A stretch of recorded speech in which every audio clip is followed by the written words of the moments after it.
Hello friends, welcome to Banu சரஸ்வே அடிசல். வாங்க இன்றைக்கி கேரளா ஸ்டைல் கடலைக்கறி எப்படி பண்ணுறதுன்னு பார்க்கலாம். நைட்டே சுண்டல் ஊற போட்டு நான் அந்த தண்ணியில் நல்லா வாஷ் பண்ணிவிட்டு வேறு ஒரு தண்ணி மாற்றி குக்கரில் நான் நல்லா ஒரு 7-8 விசில் வச்சு வேக வச்சு எடுத்துக்கிட்டேன். அதில் கொஞ்சமாக உப்பு போட்டு வேக வச்சு எடுத்துக்கிட்டேன். சுண்டல் வேக வைக்கும் போதே உப்பு போட்டுட்டோம்னா அந்த சுண்டலுக்கு நமக்கு ஒரு நல்ல டேஸ்ட் கொடுக்கும். இப்போது இது நல்லா வேக வச்சு எடுத்துக்கலாம்.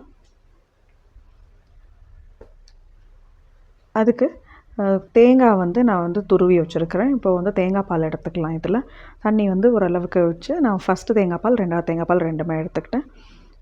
இது சக்கையெல்லாம் பிழிஞ்சிட்டு தேங்காய் பால் ஃபில்ட்ரு பண்ணி எடுத்து வச்சாச்சு. இப்போ சுண்டலும் வேக வச்சு எடுத்து வச்சாச்சு. இப்போ கடாயில் ஒரு 2 டேபிள் ஸ்பூன் எண்ணெய் ஊற்றியாச்சு.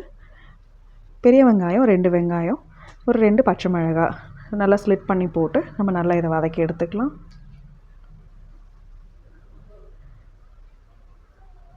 இப்போது இதுக்கு தேவையான அளவு மிளகாத்தூள், மல்லித்தூள், பெப்பர் தூள் எடுத்துருக்கிறேன். கொஞ்சம் சோம்பு, உப்பு, மஞ்சத்தூள், கொஞ்சம் கரம் மசாலா, 2 தக்காளி நல்லா பொடியாக நறுக்கி வச்சுருக்கிறேன். ஒரு இன்ச் அளவுக்கு இஞ்சியும் பூண்டும் தட்டி வச்சுருக்கிறேன். இப்போ நம்ம நல்லா வெங்காயம் நல்லா வதங்கி வரட்டும். வந்ததும் நம்ம தட்டி வச்சுருக்கிற இஞ்சி பூண்டு போட்டு அதுலேயே நல்லா வதக்கிக்கலாம்.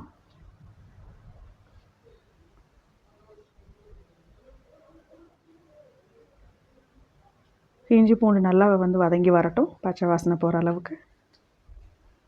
இது நல்லா வதங்கினதும் நம்ம தக்காளியை போட்டு நல்லா கொஞ்சமாக உப்பு போட்டு நல்லா வதக்கி எடுத்துக்கலாம், மசியை வதக்கி எடுத்துக்கலாம்.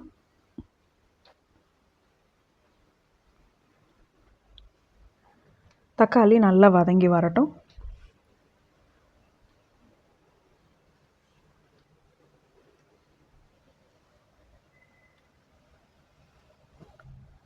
தக்காளி நல்லா வதங்கிறப்போ நம்ம மற்றதெல்லாம் ரெடி பண்ணிக்கலாம். தேங்காயெல்லாம் பால் எடுத்து வச்சுக்கலாம்.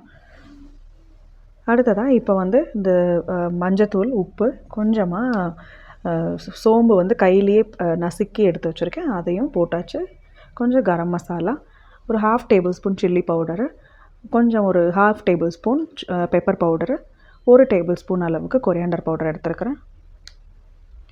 நம்மளுக்கு எந்த அளவுக்கு தேவையோ குவான்டிட்டி அந்த அளவுக்கு நம்ம எடுத்துக்கலாம். இப்போ தண்ணி கொஞ்சமாக விட்டு அந்த மசாலாலாம் தக்காளியோடு கலந்து வர மாதிரி மசாலாவில் பச்சை வாசனை போகிற அளவுக்கு நல்லா வதக்கி எடுத்துக்கலாம், எண்ணெய் பிரிஞ்சு வர அளவுக்கு.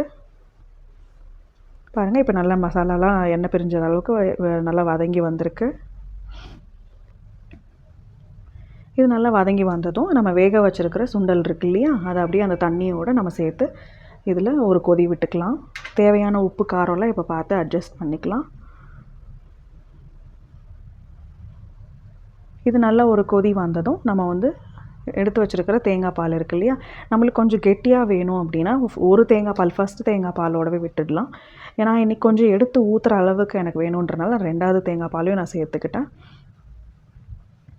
உங்களுக்கு ஓரளவுக்கு கெட்டியாக மட்டும் தொட்டு சாப்பிட்ற அளவுக்கு வேணும் அப்படின்றப்ப நீங்கள் ஃபஸ்ட்டு தேங்காய் பாலோடு விட்டுடலாம். இப்போது இதுக்கு கொஞ்சம் தேவையான அளவு கொத்தமல்லி தலையும் போட்டு நல்லா ஒரு கொதி விட்டு இறக்கிட்டிங்கன்னா உங்களுக்கு கேரளா ஸ்டைல் கடலைக்கறி ரெடி ஆகிடும். நீங்கள் ஆப்பம், இடியாப்பம்க்கெல்லாம் இது ரொம்ப நல்லா சூட் ஆகும். செஞ்சு பார்த்துட்டு எப்படி இருக்குன்றது கமெண்ட்ஸில் சொல்லுங்கள். நான் இன்றைக்கி இடியாப்பம் பண்ணேன். அதுக்கு நான் இந்த மாதிரி செஞ்சு கடலைக்கறி செஞ்சு சாப்பிட்டேன். ரொம்ப சூப்பராக இருந்துச்சு. நீங்களும் செஞ்சு பார்த்துட்டு எப்படி இருக்குன்றதை எனக்கு கமெண்ட்ஸில் சொல்லுங்கள்.